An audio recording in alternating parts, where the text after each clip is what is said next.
My name is Connie. I'm 23 years old, gender fluid, and for almost a year now I've chosen to live and work full-time as a housemaid. It's not a path most people would expect, especially given the life I came from, but everything about who I am today comes from a journey that's been anything but typical. I wasn't always Connie. I was born Michael Mike Allen, the only child of a wealthy and highly respected family. My upbringing followed a very clear script: elite private schools, strict expectations, and eventually a place at a prestigious university where I studied applied economics. Everyone around me assumed my future was already decided, that one day I would take over my father's role as president and CEO of his successful real estate business. For a long time, I believed that myself. But beneath that polished and carefully controlled life, there was something inside me I never fully understood. From a very young age, I felt an intense and unexplainable pull toward the life of a female domestic worker. It wasn't something I could logically explain, and certainly not something I felt safe talking about. I tried to ignore it, to bury it, to convince myself it would go away, but it never did. If anything, it became stronger as I grew older. I've always been attracted to women, and that never changed. But alongside that, I developed a deep fascination with what they wore, especially the simple, practical clothing of housemaids and cleaners. There was something about the modesty, the routine, the identity of that role that completely captivated me. Whenever I saw a maid in her uniform, I couldn't help but stare. It wasn't just curiosity, it felt personal, like I was looking at a version of myself I couldn't yet become. At home, my parents couldn't have been more different. My father was commanding and authoritative, the kind of man who expected to be obeyed without question. He wasn't outwardly harsh, but his presence made everything feel rigid and controlled. My mother, on the other hand, was gentle, quiet, and deeply intellectual. She spent her time absorbed in books, films, and cultural discussions. Managing the household didn't interest her in the slightest. That responsibility fell to our live-in housekeeper, Marina, who joined our family when I was around 14. From the moment she arrived, I felt drawn to her, not just to her personality, but to everything she represented. She was capable, intelligent, and quietly strong. Despite having trained as a nurse, she had left her home country to support her children, who were being raised by her parents. There was a resilience in her that I admired deeply. Since my mother had little interest in household matters, Marina essentially became the backbone of our home. She handled everything: cleaning, cooking, shopping, laundry, without complaint, even in a house as large as ours. She didn't wear a formal maid's uniform, preferring comfortable, colorful house dresses with practical aprons when she worked. But to me, she embodied the role I secretly longed for. It wasn't just admiration. I imagined myself in her place. Everything changed one quiet morning in the spring, when I was 22 and nearing the end of university. My father calmly announced that he was leaving. There was no warning, no discussion, just a simple statement. He packed a small suitcase and walked out, saying someone would come later for the rest of his things. I was stunned into silence. After he left, my mother explained what had been happening. He had been involved with another woman, his assistant, for quite some time. Their separation, she admitted, had been inevitable. What surprised me most wasn't the betrayal itself, but her reaction. She was calm, almost relieved. Financially, everything had been arranged. The house was now hers, and combined with her own income, there was no sense of instability, only change. Sitting across from her that morning, I felt something unexpected: relief. I had never truly felt at ease around my father. I wasn't the kind of son he likely wanted. I was small, delicate, often described as pretty in a way that made me uncomfortable growing up. I never fit the image he seemed to expect. Then something happened that completely caught me off guard. My mother stood up, walked over to me, and hugged me. It was something she rarely did, so raw it almost felt unreal. She smiled, warm and genuine, and told me everything would be okay. In fact, she believed life would be better without him. For the first time, I believed her.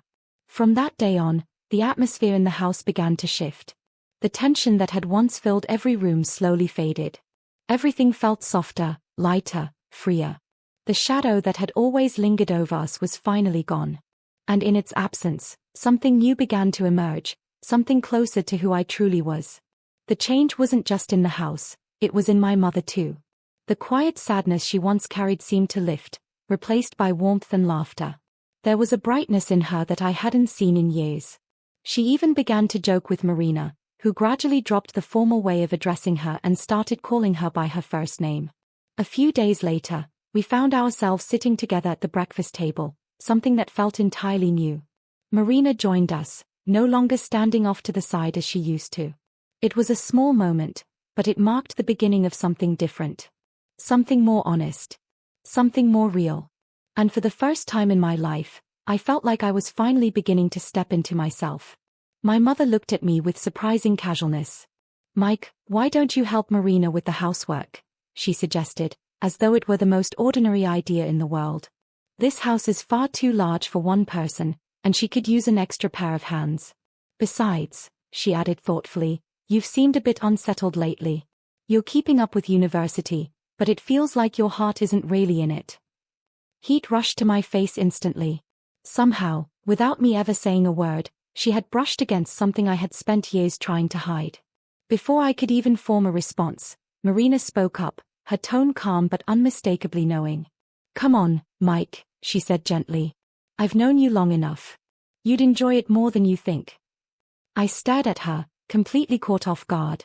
Then my mother added, her voice soft but reassuring, "You don't have to worry anymore. Your father isn't here to judge you."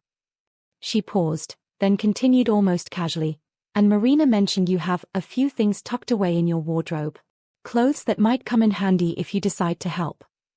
My embarrassment deepened instantly. "You went through my things?" I asked, startled. Marina smiled without apology. "Let's just say I was doing some tidying." My mother's expression turned warm, almost protective. "There's nothing to be ashamed of, Mike. I've always known you had a softer, more feminine side. Mothers notice these things. And the world is changing, people don't have to hide who they are anymore." I looked between them, amazed at how effortlessly they had uncovered something I had buried for so long. In that moment, something inside me shifted. Hiding suddenly felt pointless. "Yes, it's true," I admitted quietly. "I've always been drawn to housework. Watching Marina, there's something peaceful about it. Almost beautiful." My mother smiled. "Then let Marina teach you. You can start as her junior assistant. Learn everything properly." The word junior sent a strange thrill through me, something I couldn't ignore. Before I could fully process it, Marina continued, as if everything had already been decided. "Go upstairs," she said. "Put on that grey dress I saw, the one with the white apron. And choose something comfortable for your feet. Then come back down, and we'll begin." I hesitated, searching their faces for reassurance. My mother gave me a gentle, encouraging smile. "It's only clothing," she said softly. "You're not becoming someone else. You're just allowing a part of yourself to exist." That was all the encouragement I needed. Without another word, I stood and made my way upstairs, my heart pounding. As I left the room, I caught a brief glance exchanged between them, quiet, knowing. Had this been planned? Maybe. But in that moment, it didn't matter. All that mattered was that I was finally stepping into something I had imagined for years. 15 minutes later, I returned, moving carefully toward the kitchen. The sound of running water and dishes clinking told me Marina was already working. She turned as I entered, and paused. For a moment, she simply looked at me. "Well," she said with a smile, "that's quite convincing, Mike." Even without makeup, I felt my face flush. She stepped closer, studying me with a thoughtful, approving gaze. "That outfit suits you," she continued. "And your figure carries it nicely. The apron even gives you a bit of shape." "Thank you," I said softly. "It feels right." I found myself smoothing the fabric of the apron, glancing down at the soft grey dress that fell just below my knees. Marina nodded. "We'll make a few adjustments later. A little shaping at the front would improve the fit, but nothing too dramatic." She paused, then smiled slightly. "And you'll need a new name." I blinked. "A new name?" "You can't be Mike while dressed like this," she said simply. "Have you ever thought of one?" I shook my head. "No. I never let myself go that far." "Well," she said, "I have an idea. I had a cousin back home who worked as a maid. Her name was Kaganda, but we all called her Connie. She looked at me carefully. I think it would suit you. A small spark of excitement flickered inside me. Connie. I like that. Good, she said warmly. Then Connie it is. Suddenly, another thought crossed my mind. Has my mother seen me like this yet? Marina shook her head. No. She's gone out for the day, but she's very eager to meet you properly. Her tone shifted slightly, becoming more formal. And when you are Connie, you will address her accordingly. She is still the lady of the house. I nodded, taking it all in. Marina clapped her hands lightly. All right then, Connie. Time to begin your training. She turned back to the sink, then glanced over her shoulder with a faint smile. Rule number 1, she said firmly. Until the kitchen is absolutely spotless, you don't stop. This is always where you begin. The kitchen comes before everything else. She handed me a cloth and gestured toward the counter. Bathrooms come next, but only after this space is perfect. She paused, watching me carefully as she added, Now, use the antibacterial cleaner. Spray it first, Marina continued, demonstrating with steady precision.